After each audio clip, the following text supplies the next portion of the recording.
If you try to look at compensation, right, for these things, then I think in the terms of climate engineering, things are going to be a lot more complicated than for climate change. Because if you were looking at specific climate events, for example, a failure of the monsoon to arise, it's very hard to make a statement about the question to what extent this event was unambiguously caused by this intervention. This statement will almost never be possible.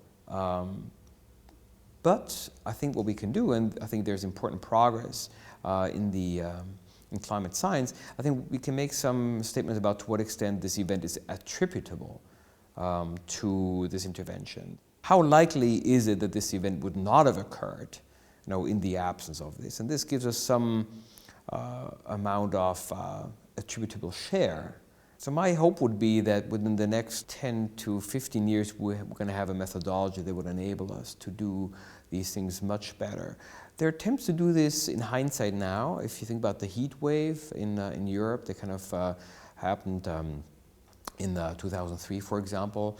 People have been going out and trying to make some statements to what extent that heat wave could be attributed to a natural variation in the climate, as has been happening for hundreds of years, and which would have been happening irrespective of climate change or not, and the extent to which you can attribute it to climate change, anthropogenic climate change in particular.